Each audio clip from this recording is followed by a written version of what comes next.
Good day, Fantasy League enjoyers. First off, apologies for the ass microphone quality. I've been having a bunch of PC issues as of late. I'm actually switching between PCs right now. I'm just waiting for the extra parts to be delivered. And so that's why you got the garbage microphone. This should be the only appearance that you see from it. So next time should be all good with a much better microphone quality and all the usual good stuff. So please do bear with me. Apologies for that. But let's just get straight into the video, shall we? So, top 50% in the group stage of Katowice. I seem to remember myself saying a few days ago, I feel really confident about this being a top 30% team. Yeah, about that.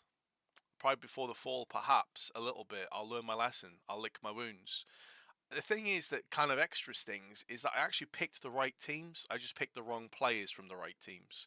So I went for Techno, only got me 4 points. I went for Shiro, who got me 37 points. And considering that he was by far the most expensive player on this roster, and it's not even close, by like, I think 17 to 20,000, somewhere around that mark, to get 37, my second lowest amount of points, is just kind of ass returns, isn't it, really, when you think about it? Had I gone for Donk, obviously I'd have been in a crazy place. If I'd gone like Zontix, I think I'd have been in a better position because I'd had a stronger backline. I'd have gone for a different Mongols player. But shoulda, woulda, coulda. It's easy to look back in hindsight. The fact of the matter is that we got top 50% and we just kind of have to deal with it. It does sting, but that's the way that the Fantasy League goes. So in terms of our placement right now, we are in third position with 30 points. Super early days, only 3 games played, of course, so plenty of time to go up or indeed down. A lot of people, I think, fell into the same trap as me. They tried to spread out the wealth a little bit. Had they've just gone for Donk, I think they'd have been kind of laughing. If they'd gone for Zaiwu, they would have been laughing in that last one. So you do see, though, that even though I'm in third position, there was a huge gap between us and Lucas, who's absolutely smashed the start of it. I just had this up before because I was in awe of like his positioning so far and how consistent he's been. So top 1% in the first game, then 13, then 12. You cannot argue with that. Lucas has done amazing work so far, but we'll see how long that continues for. Anyway, the main reason for the video, we have the playoffs now. Best of 5 grand finals, going to be huge. The games here are also just packed. I think this top side and lower side actually, but I'll explain why in a second. I'm mainly focusing on the top side, is so close in every single potential game that it's very hard for me to tell the difference between the teams. Because the Mongols, for me, this could be their year. This could be a year where they really establish themselves as like a top 3 team. Now that's maybe a big statement for a lot of people, and we'll have to see what happens. But I really do believe these guys are still so young. They have so much experience now, having gone through the major and the playoffs. They've had so many huge results against the best teams in the world and stood their ground and held their own. They've got an incredible 5 players in terms of skill, even though Techno is probably on the lower side of the spectrum. Like Mazinho has really started to arrive and pop off. Like, it's such a good team that I look at them and I think they should be able to beat Eternal Fire, but this is an Eternal Fire team that also has been doing really well. You know, Xantares has been popping off, less so in the group stages of Katowice, but then Jota stood up. And then we're starting to see the Jota from the Sangal team that we were really excited about. Had a couple of really good performances in the group stage, pardon me. So this opening quarterfinals is really hard to say. I think it's like a 50-50 coin flip.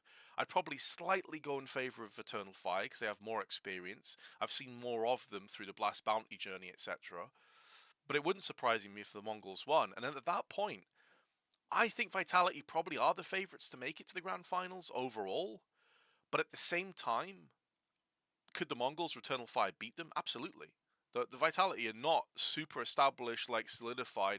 Rops is still finding his way in this team. We're seeing him bed himself in more and more and get better as time goes on. But you also see like the teams that Vitality have beaten to get to this point. I mean, no disrespect, but they're not exactly, world beaters. You got a win against 3D Max, who've been like pretty rocky as of late. Against FaZe, who, and this was a close game as well, by the way, really close game. They could have even won this. A different style of tactics and gameplay and a lot of moving parts of this FaZe squad. And they beat VP, who, to be fair, granted VP did take down G2, who didn't look great, and they did take down the Eternal Fire, which for me was a lot more surprising and kind of impressive as a result. But Vitality's way through here, it doesn't fill me with as much confidence as maybe if you're looking at like Navi, for example, who they beat Furia comfortably, they beat Spirit, then they beat the Mongols 2-0. Like, really comfortable overall. And Spirit barely scraped by against Gamer Legion in the lower finals. Gamer Legion, by the way, were a breath of fresh air. This team is so slept on, I think, at this stage. People need to start opening their eyes and like recognizing this team is legit as hell. But you kind of see where I'm coming from on this one. Like, Vitality's path through the semi-finals, it's not quite as established as like Navi's is, and although the Mongols and Eternal Fire both also slipped and tripped a little bit here and there, it's very hard for me to call between these three teams of who's going to make it through the grand finals. Whereas on the bottom side of things, I almost want to say Navi are going to just win the whole tournament based off what I saw. The fact they beat Spirit, the fact that they were pretty comprehensive in all of their games, and then Spirit had their slips and slides. But I don't know if I can fully go behind that and support it, because I still feel like Spirit are the best team on the planet. Now, if Navi come out here and they beat Spirit, assuming that Spirit take down VP, and I'll get back into that in a moment, and Navi win the whole thing, then they're starting to make a real case for themselves. But we've seen this happen before, and then they just slipped away, and they slipped away, and they slipped away. But we know about Blade as a coach, we know about Alexi as the IGL, is these guys work super, super hard, and they are not going to lay down. They're going to be working their asses off, realizing that Spirit are their kryptonite, getting that really important win in the group stage. But can they replicate it? That is the main question for me. That is the most interesting sort of storyline out of all of them, and there's plenty that you could pick from in these playoffs. It is, can Navi continue to repel Spirit, or are Spirit just going to come back and get revenge straight away? Now, the reason why I'm saying Spirit make it through to the semis is twofold. One, VP, under this electronic IGLing and their team, I still need some more time to cook. It needs some more time to find its way. But more importantly than that, is Flamus isn't playing. He's had some visa issues. I'm not entirely sure what happened. I think his visa expired after the group stage or something. So he's not going to be here. And instead, you're going to have Mia. So not only is it Spirit with a point to prove, not only is it VP with this new leadership and new, roles coming into play, but also you don't even have Flamus. So across the board, I feel Spirit are going to slaughter VP. I don't really have much hope for VP, even though Spirit had a couple of shaky moments, rocky moments in the group stage. I still think Spirit have this in the bag. And then it comes down to Navi and Spirit, and this is the big game. This is worthy of grand finals in any tournament, the major, any tier 1 event that we could possibly get in the semi-finals. That is a huge, huge game. I think Spirit still win, in all truth. Yes, they lost against Navi last time around, but I still have to have faith that this is still the best team in the world for me, as I see it right now. If they lose to Navi, do I start to change that opinion? Depends on how it happens. But I think what didn't help them is that Shiro had a very slow start to this event. He was nowhere near the same player as we saw at Blast Bounty, and that is going to hurt. Yes, it is the Donk show a lot of the time, but Shiro can be an amazing support cast member, and he just wasn't really there. So I would expect to see Shiro step up a little bit more, and I would expect to see Spirit beat Navi in this game and go through. And to be honest, I think Spirit probably win the whole event. It's a ballsy claim because they lost against Navi, I know, because they nearly lost against Gamer Legion, because it was very close results. I understand that, but I think it's probably going to be Spirit and Vitality in the grand finals, and I think if that happens, then Spirit win. So for that reason, and also budget reasons, which is always going to play into these videos, I've gone for Donk, Chopper, Mezzi, Apex, and Madja. So I've double stacked on Spirit, double stacked on Vitality. Now, the way it works for some of you that maybe don't know too much about the Fantasy League on HLTV, because I have seen some of you have been liking and sharing and subscribing, and I really appreciate that. Thank you so much, and please continue to do so, as it helps push it out for the algorithm. But if you don't know much about the HLTV Fantasy League, if you have a team that has made it through to the semi-finals and they've got a bye like we have here with Vitality, each of these players will get plus 6 points. They'll basically pad you'll see it down here. They'll be padding the opening game. They'll get plus 6 each. So I'm guaranteed 12 points before anything happens in any of the games. But it's also because I think Vitality probably are the slight favourites, for me at least, to make it through to the grand finals. And so for those two reasons, I'm going to be picking 2 Vitality. Mezzi's been doing me proud. He's just been solid. I think he's incredibly good value for money. He's still around the 205,000 bracket. Let me have a double check on that one. Yeah, he's 205. I think 205 for a team that is likely to make it through and get you some points, but also a player that's playing well individually is really good value for money. And then you have Apex, who's a little bit more of a concern for me, hence the noob. I don't like to put noob on players, but it's a bit of a safeguard in case he has a bit of a stinker of a tournament, which has been happening lately, to be honest.